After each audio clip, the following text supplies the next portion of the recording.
C3 Trigonometry 2 example 15.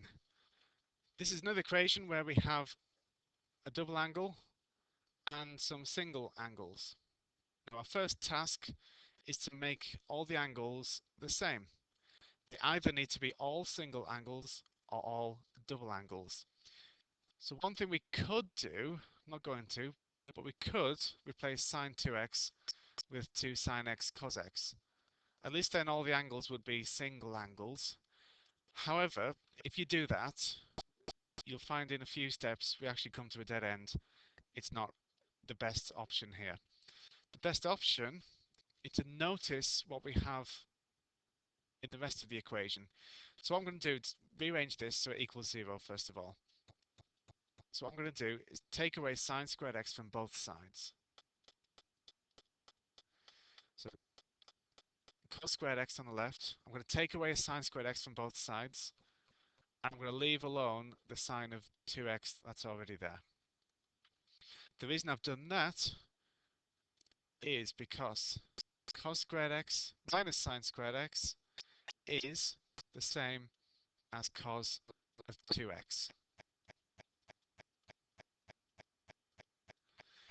Now we're better off than we were at the start of the question because now the angles are all the same. They're all double angles.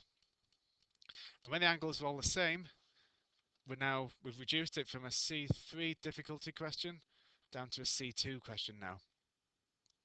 Cos 2x minus sine 2x equals 0. This could show up in C2, and what you would do in C2 is use the fact that tan is sine over cos.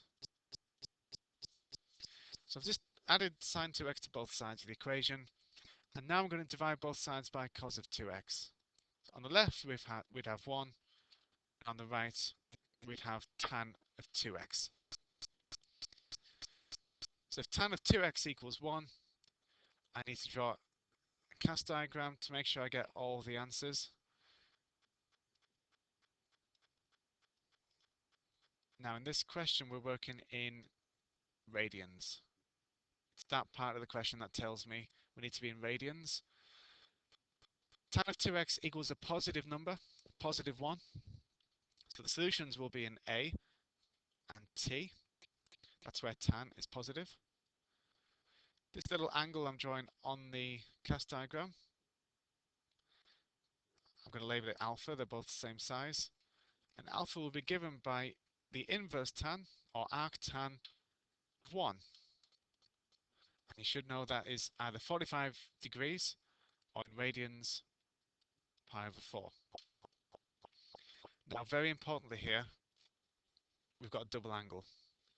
So just like in C2, when you have a double angle, you need to think about how that's going to affect the range of answers. If x is between minus pi and positive pi, then 2x will be between 2 pi and negative 2 pi. And the angles that come from our cast diagram are going to equal 2x. Our last step in this question will be to divide all our angles by 2 to find x. We mustn't do it now. It wouldn't work if we did it now. We must do it at the end. So looking at my cast diagram, we need to get all the angles between 2 pi and minus 2 pi. And they were all equal to x. So the first one is simply pi over 4. The one after that is going to be pi plus pi over 4. So that's half a turn plus pi over 4. And a whole pi plus pi over 4 is 5/4 pi. Now we need to go forwards up to 2 pi. That's one whole turn.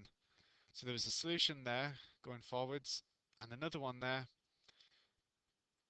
In one whole turn going forwards, there'll be 2 solutions. We've got them both. Now we need to go backwards because of this bit. This tells us we need to go back to minus 2 pi. That simply means, starting at 0 on the cast diagram, we're going to go clockwise instead. So going backwards. These angles will be negative. So the first one will be minus pi plus a quarter pi. So that's minus 3/4 pi. And the next one after that, it's almost all the way around, but except for alpha, or which is pi over 4. So it's negative because we went backwards. So it'll be 2 pi less a quarter pi, which will be minus 7/4 pi. Now they all equal 2x. So to finish the question, we just now divide by 2, and that'll give us all the x values. Like I said before, we must do this divided by 2 last. If we did it any earlier, it wouldn't work. So half of pi over 4 is pi over 8. Half of 5 pi over 4 is 5 pi over 8. And then we've got minus 3 pi over 8, minus 7 pi over 8. So 4 solutions to this question, and you could check them all by summing them back into the original equation and seeing if they work.